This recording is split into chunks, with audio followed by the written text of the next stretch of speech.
Assessment for learning is a suite of strategies, activities and techniques we can use to raise achievement. It encompasses three things: eliciting and using information, opening up success criteria and giving formative feedback.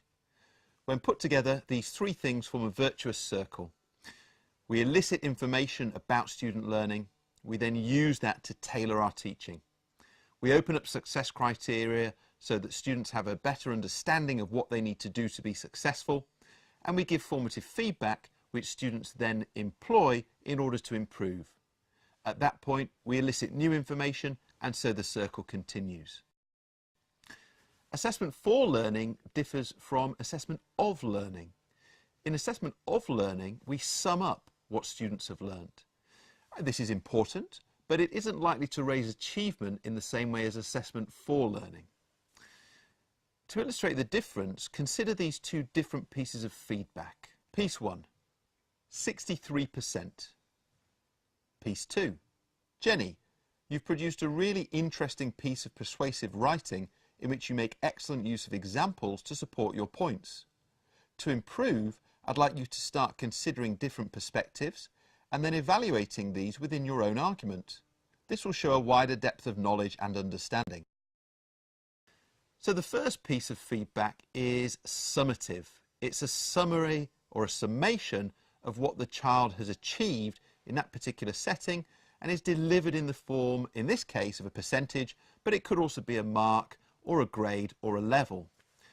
Now, this information is very important for us as the teacher to track student learning over time. We need to collate this information so we can see progress and we can intervene if we see things taking a downward turn. But it doesn't provide the learner with much information they can use to improve. Whereas the second piece does. It provides them with lots of instruction as to what they're doing well and what they could do to make things better. So assessment for learning is very much focused on using assessment to improve learning, to help students move on and develop.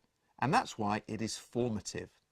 Assessment of learning is concerned with summing up what students know, what they can do, what they can understand. So assessment for learning is where the chef tastes the soup and makes changes in relation to that, whereas assessment of learning is where the diner tastes the soup and enjoys it for their meal. One way to think about it, but overall just remember that assessment for learning is three things: eliciting and using information, opening up success criteria and giving formative feedback. Golden nugget. Assessment for learning involves three things: eliciting and using information, opening up success criteria and giving formative feedback.